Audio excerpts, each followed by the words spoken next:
This podcast is sponsored by the Cherokee County School District in Canton, Georgia, and produced by children and adults with ADHD, CHAD.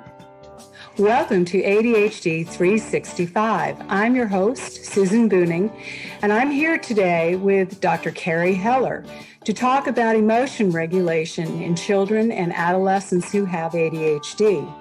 Good morning, Carey. Can you tell us a little bit about yourself? Sure, absolutely. Good morning. It's great to be here. Thanks a lot for having me.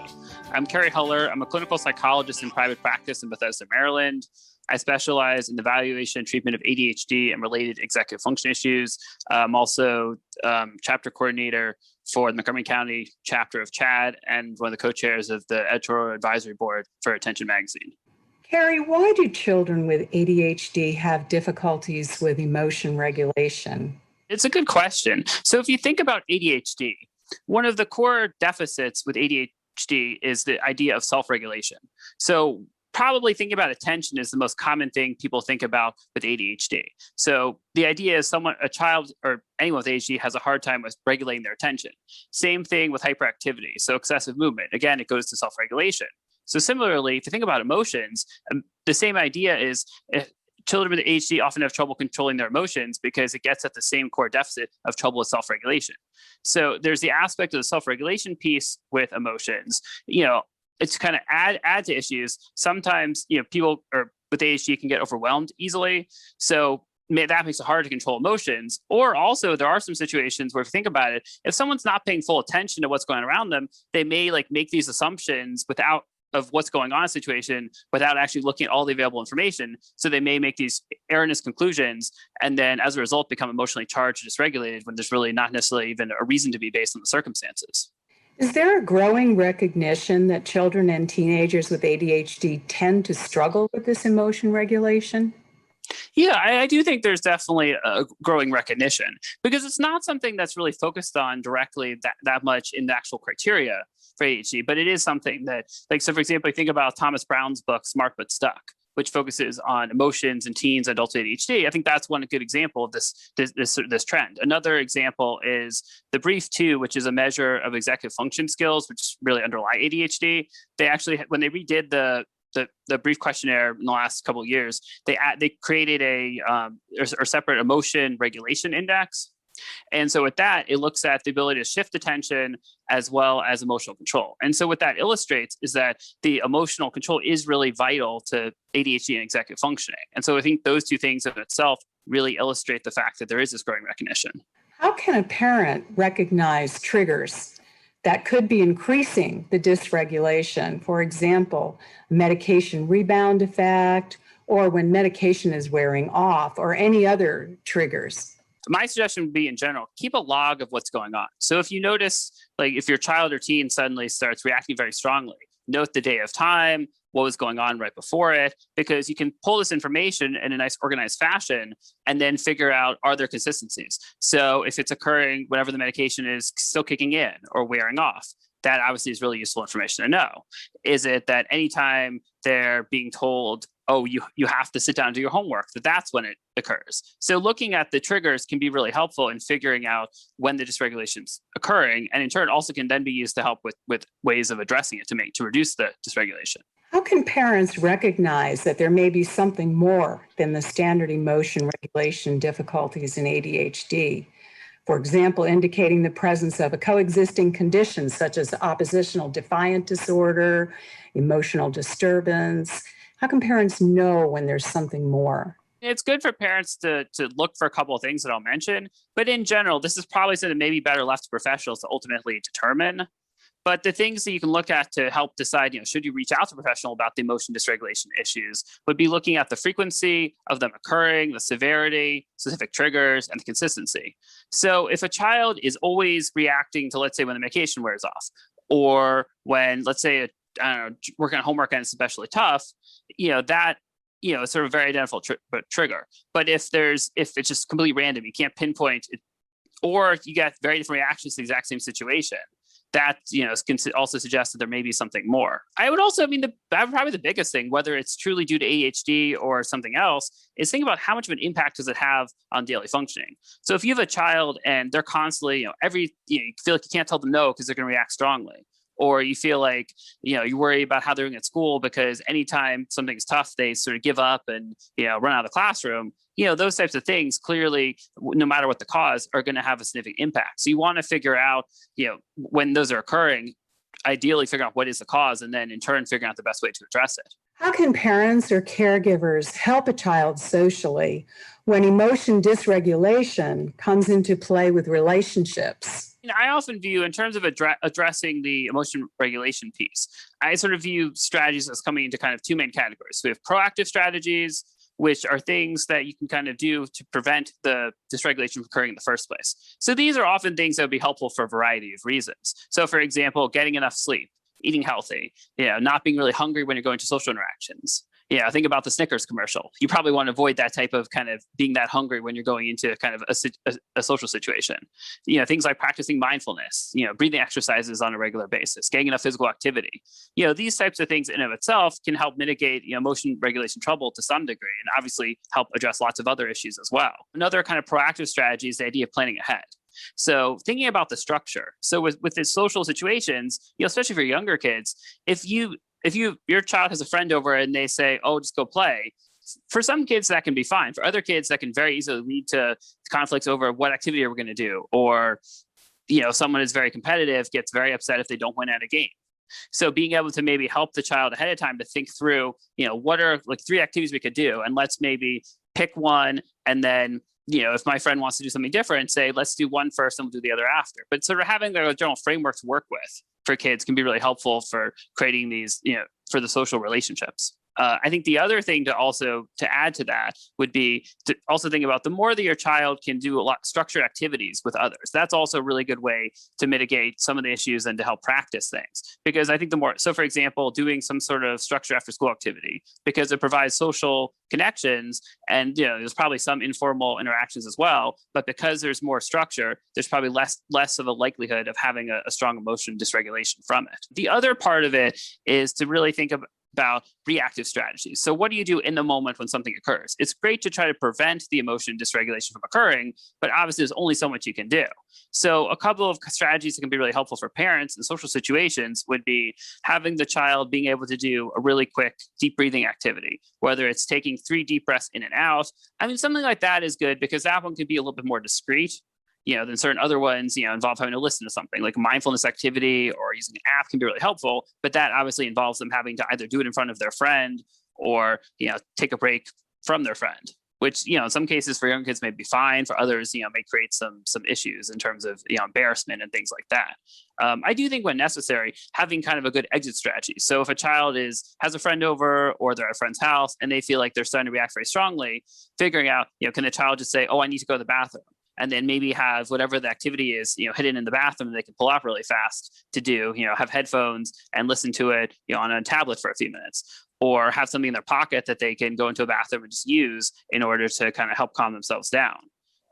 Changing the focus can also be another strategy. for some kids, if you can give them something that suddenly changes their focus away from what's bothering them, they can shift their focus easily and then are fine. Other kids have a hard time, they get really stuck on what's bothering them in that moment. So I think everyone's different, but figuring out if there are things that you can give your child that will suddenly change, get them to be able to refocus in. And aside from social situations, are there strategies parents can use to help increase emotion regulation in their adolescents and children? I think the idea I mentioned earlier about the proactive and reactive strategies, like you can apply that same concept in general. So like a proactive strategy, not just in relationships, but in general, would be helping children to learn and identify specific emotions. Because a lot of times, if someone's feeling very overwhelmed, they may not even be able to articulate in that moment because they're so overwhelmed. Are they feeling angry? Are they feeling anxious? Are they mad? But if you can get your child or teen to say, I feel really angry, I feel really nervous. And then from there, to insert why, kind of have like a framework. I feel angry because I just lost at this game. Or I feel angry because I'm not good at this game. So if you can kind of get them to do that, it takes away some of the ambiguity in their mind. and in itself can help them to calm down at least a fair amount. May not magically make them fully calm again, but it's a really good starting point because it snaps them out of this, I'm so overwhelmed with emotions, I've shut down completely. Because if you can stop the complete shutdown, it makes it easier to work through. So in addition to that, I also think sometimes for kids, being able to identify the severity of a specific emotion is helpful. So, something I work a lot with kids on is creating, let's say, an anger chart, where maybe you rate it from 10 to 100. And, obviously you don't want to create the chart when you're really angry in the moment. The idea is to do this at another time and to maybe say a 10. So maybe a 10 is I lost at a game. Maybe a 50 is my parents said I couldn't go play with my friends. Maybe 100 is my pants split and I was very embarrassed because it happened during recess at school. That's basically because the idea then is and then what you can do is have your child either, use the chart visually in the moment or just remember to rate, so you can ask them, how angry are you right now? So once they label the emotion, have them rate how angry they are or how anxious they are. You can do the chart with, anxiety and other related things as well, because then it puts it in perspective. So for example, if someone says, oh, I'm actually at a 20 for feeling nervous about this, I mean, obviously it's important to them, but that's very different than feeling they're at 100.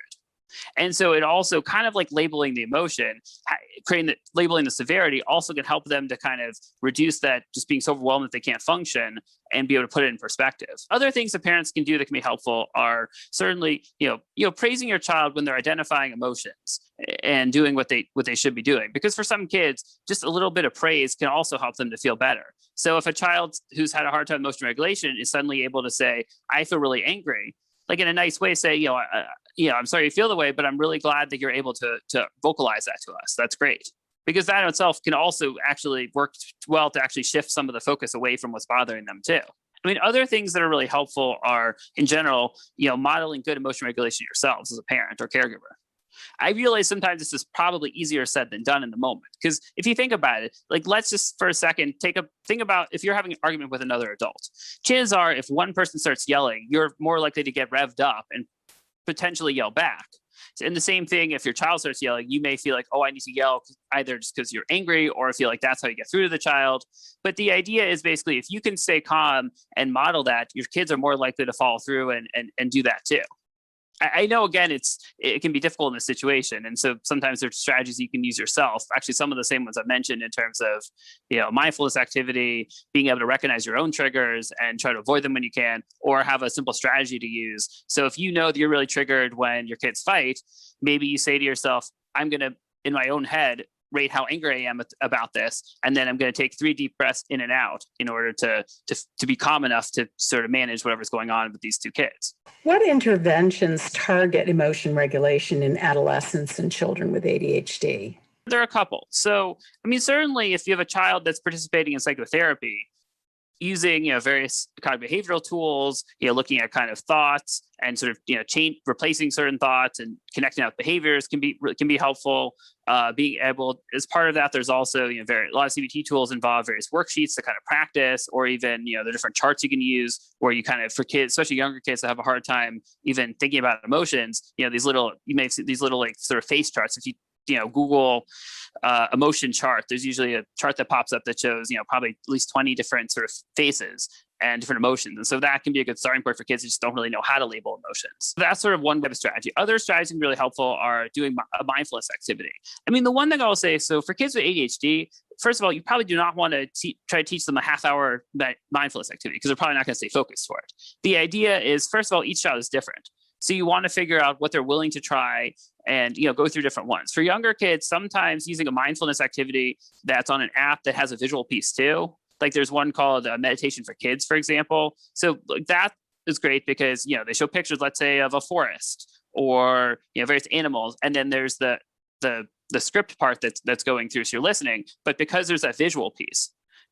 Same thing with, Go Noodle as another example. There's some mindfulness ones on there that are good. And so this allows you or the child to be able to visualize, this is what I'm seeing, but then I'm also kind of hearing it at the same time. So it helps them to stay more engaged and be able to work towards calming down. Deep breathing can be really helpful. For example, taking 3 deep breaths in and out. Another one is called guided visual imagery. So this one, it's a little similar to mindfulness. The difference, though, is rather than focusing on kind of a direct focus on what's going on, you focus on kind of breathing but at the same time, you're imagining yourself somewhere else. So maybe you're walking through a forest and you're listening to the sounds of the birds chirping or the leaves rustling in the wind. And then maybe you walk to a beach and you hear the sounds of the waves as they're, crashing against the shore. Or you can, that's probably a fairly standard example. I mean, you could, create your own. There's a website, innerhealthstudio.com, for example, that has all, typed out scripts. So you can basically pull that and, modify it to make it your own. So, for example, sometimes with kids, if they really like, I don't know, an amusement park, figure out like the sights and sounds and how you would describe it, and you can even record it, and then they can play it themselves, in the moment when they need something to calm down to be able to take their mind off whatever's going on. There are also various, card and other types of games out there that you can buy online to practice emotion regulation. What resources are available for parents and caregivers that could help them to help their children and teenagers? There's definitely a lot of information available. So, there's Thomas Brown's book that I mentioned earlier, Smart But Stuck. Chad has a huge wealth of resources. There's the toolkit. There's tons of articles on the website. You have Attention Magazine. You have the blog. There's lots of things in there that are really, and there's definitely a focus on a good part of that, emotion dysregulation. There's also, if you just look online, there's lots of things. The idea, and also I would say consult the provider that you're working with, pediatrician, because they can also direct you to figure out what resources are going to be best for your child. I think the thing that you want to keep in mind is that anything you pull, whether it's from a book or an online resource, that's sort of more of a general thing. And while they may work for lots of kids with ADHD, everyone's different. So just because a strategy or tool works for one child that's based on whatever's written in a book doesn't mean that strategy is definitively going to work for your child based on their individual circumstances. So I think you want to take the ideas that you find online or in books, but in a lot of cases, working with someone directly who knows your child can kind of help you to tailor them to meet the individual needs of your child is really important. Carey, is there anything else that I didn't ask you about that you'd like to tell parents and caregivers? Sure. I mean, I would say the main thing I'd like to convey is that, I know it can sometimes be very frustrating when you have kids that have a hard time with emotion regulation. Sometimes it can really impact, activities that you do with them or make you very nervous about, what happens if I take them in public and they have a meltdown? And so the idea is that I know that can definitely be very tough. At the same time, I think it's important to do what you can to address these issues, not just because of how it impacts you in the moment, but obviously it impacts kids themselves tremendously and can get worse with age if you don't address it. And so, but the idea is there's a lot out there in terms of, support you can get from providers, resources, things you can read on. But, I think when in doubt, don't just sort of say, let me just keep trying the same thing and hope it works. Because chances are, if you keep trying the same thing over and over again and it's not working, you're probably not going to suddenly get a different result. So the idea is, there's definitely a lot of room for improvement with kids with these issues, as well as ADHD in general, but you have to seek out the support to do it. So that would be my final thing, is just if your child is not sort of managing things the way you would like them to, seek support and do what you can to help them for themselves so they can really function well in childhood and into adulthood with managing these things, so it doesn't impact them and they can thrive in the way that they'd like to as an adult. And in the same way, I'm sure you would like them to thrive as well. Thank you so much. There's certainly a lot of good advice for parents in all of this. Oh, you're very welcome. Yeah, thank you very much for having me. This podcast is part of the Cherokee County District's Parent University series and the CCSD Cares Initiative, cultivating achievement, resiliency, and the empowerment of students.